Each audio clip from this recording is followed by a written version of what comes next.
Ladies and gentlemen, welcome back to the channel. Now, if you didn't see our most recent video, we took it upon ourselves to try and learn the Scandinavian defense. So if you don't know, chess.com have loads of different courses and things you can play along with to try and learn openings and all these different sorts of things. So we thought it'd be a good idea to learn the Scandinavian defense because we're not very strong with the black pieces. And since then, we have played a few games with the Scandinavian. It's been going pretty well, so I thought in today's video I'd show you my progress and review a couple of games where I played the Scandinavian defense. So in this first one we're playing someone called Razzle from the United Kingdom as well.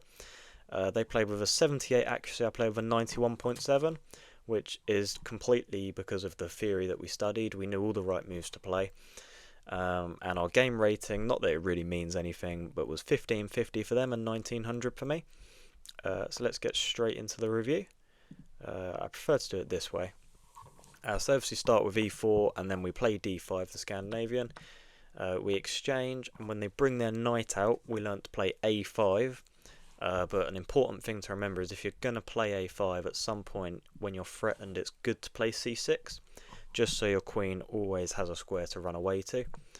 So after that they develop another knight, and then we develop our knight onto f6. They then seem to be posing some sort of a threat with their pawns. So we bring our bishop out, just normal development. In this position they do prefer c6, like I said a minute ago, just giving your queen a safety square to run to. But I didn't really see much of a threat, so we hop on back here. They bring out their bishop, which is a slight inaccuracy. What was the best move in this position for them? They want knight a4. Oh no, it's this knight, isn't it? Knight a4. I guess just attacking the queen again. But they bring their bishop out, so we just trade it just because I could see that it was going to double stack. And that's never really a good thing, is it? You don't want double stack pawns. It just gives a weakness later on to target. So we then open up our dark square bishop by playing the move e6 and then they short castle. We bring our bishop out. All very routine moves so far. There's nothing too crazy. And yeah, if you notice, I did then play c6 just so my queen can escape. They play here, so I just, snug the queen on back and then develop the knight when the pawns are exchanged. They then try bring their rook into the game, so I castle because, oh my god, I've just skipped. Bear with me. I've got sausage fingers on this MacBook. So when they brought their rook out, I just wanted to castle just so there wasn't any sort of pins on my king. So I short castle. They then push a pawn. I don't really see the point in that, to be honest. Yeah, I don't really know why they played that. Their best move in this position was rook b1. I guess the rook's on the semi-open file. Attack the b pawn. But they push a pawn, and then we make an inaccuracy. My logic was just bring the rook over, and then move the bishop out the way somewhere down the line.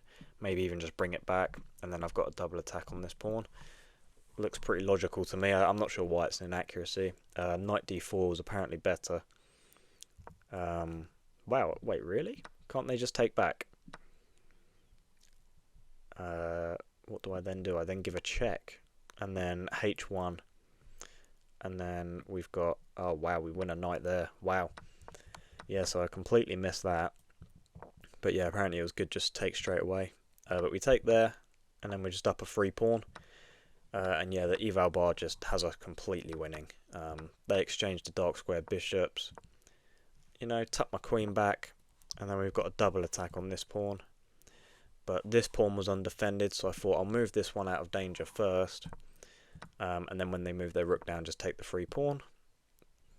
Exchange the queens. It's always good to just exchange the queens because after that there's really no chance of them winning this game. Often if the queens are still on the board, there's still hope. You might have like back rank mate or something, but they had no chance. So in this position they just resign. Understandable. I don't really see how they could come back. We were up a knight and 2 pawns, I think, so it was just, the game was over really. So that was our first game. Let's jump straight into the second one. Alright guys, we're back with the second game. In this one, we're playing someone from the USA called Mekahar. Mekahar? I don't know. The profile picture's a bit terrifying, to be honest with you. Accuracies was 72.5 to 76.8. So nothing really in it. They played at 1200, I played at 1450. Again, not that it really matters.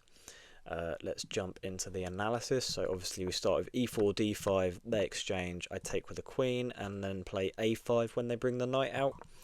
From here they bring their knight out again, so I bring my knight out. Here comes the bishop. I don't really like that move. Like, it's just not the most aesthetically pleasing move, is it? Just blocking your pawn in.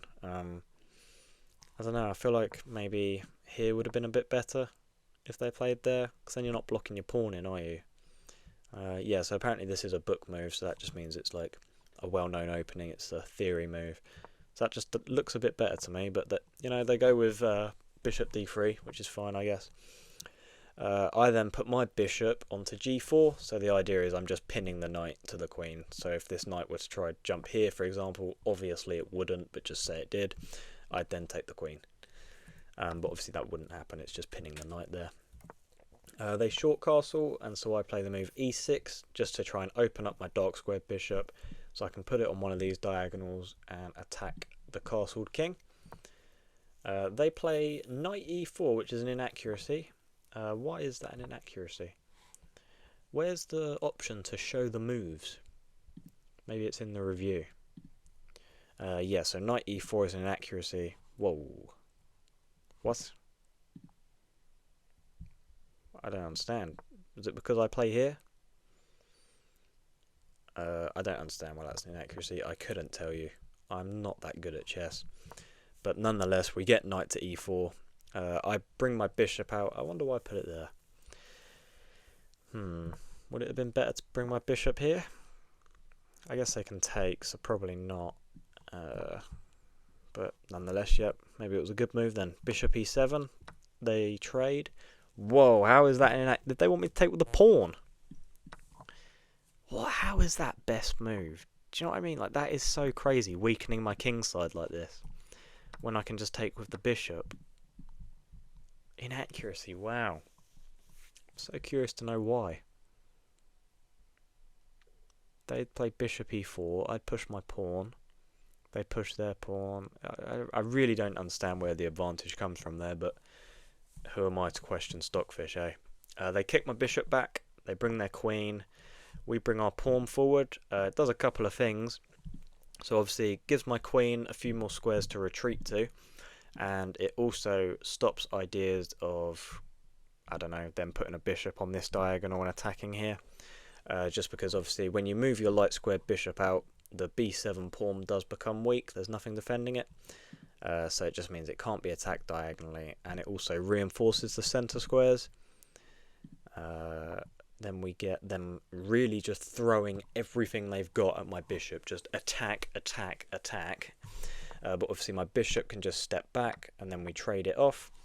The reason I took with the h pawn and not the f pawn, I'd imagine this is a mistake, yeah, was just because it now opens up my rook, which is just staring down the king side. And if I take here, yeah, it just looks ugly. Well, what do they have here? They've got such a big advantage now. Oh, well, yeah, they could obviously take there and just give a check. And that would not be very good. So we do the right thing. We take with the h-pawn. We bring the knight. They bring the bishop, attacking the queen, which is good. I played c6 earlier on because now my queen can slide on back to c7. They push a pawn. We long castle, and it is given as an inaccuracy, but just to explain why I did it was because I was looking at moves like sacking this rook just down here, and then eventually giving checks here, and the queen's on this diagonal, so there's loads of opportunity for checkmate, I thought. Obviously the engine doesn't like it, but at 1100 rated, it just seemed like a good move, really. But yeah, the engine doesn't like it. But they play queen e4, which is a huge blunder. And then I completely missed the move, knight c5 here. If I'd have played this attacking the queen, they'd have played e2, and then I'd have been able to take here, and then if they take, I obviously just take back with the rook, so I'd just be up a pawn. But I missed that, and instead I take this pawn on h3 with the rook. They bring the bishop, I guess just defending these squares from checkmate, while also attacking my queen. So I put my knight here because to be completely honest with you, I didn't fancy losing my queen, but the engine would have preferred me to just push the pawn forwards, which is interesting. But because of this, they obviously trade it all off, and I end up being down a piece. But luckily we have such fast mating threat ideas down this H file that hopefully our lack of material doesn't matter. Obviously, if we were playing Stockfish, the eval bar is +4, so I'm completely lost in this position. But like I always say, at this level, it really doesn't matter, because as you can see, they play F3, which is a mistake. I double stack the rooks, which is a miss because of this move, Queen H4. What does it actually do for us? Let's say they played a move like just coming back one. I'd then have F6, kick the bishop out, and then I just have mate in one here. Oh wow, okay, so yeah, if I can push this bishop away. Wow, didn't see that. Oh, I did see that. Okay. So yeah, I shuffle the rook over. Queen c5, give a check. They block with a pawn, so I have to come back. They take there, so I give another check. It's all just mistakes. But then I find this great move, queen to g5, giving a check here. And the king can't go on any of these squares, obviously, because of the rook. Can't be on any of these squares because of the queen. So they block with the queen, which is a great move. But then I have this brilliant move, sacrificing the rook on e2, which obviously draws away the defense from the queen.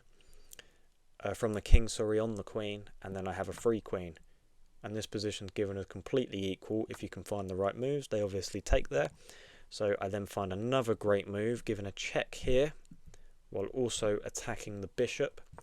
They block with the rook. I take the bishop. They double stack the rooks here, so I bring the queen up. They bring the king down. So I try break open with a pawn push. I then give a check. I then give another check, taking the pawn. And then they play this absolutely horrific move, king to c4. And obviously, if you can't see it, that's mate in one, which I find on queen b5. So obviously this diagonal's blocked, here's blocked, and here's blocked. So yeah, not the best game, but the opening served us really well. I'm not sure how to show you. Yeah, so if we come over to game review, no, maybe not. Yeah, so here we go. So if I come here, as you can see, we had the black pieces. We scroll down, our opening served us really well, 97.8% accuracy because of the theory we learnt in our last video.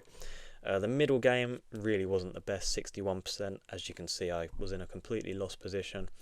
But then the end game, we found all the winning moves to win the game. So if you enjoyed that video, guys, seeing the theory that helped us get these wins with the Scandinavian, please leave a like on the video, subscribe if you're new, and I will see you in the next one. Goodbye.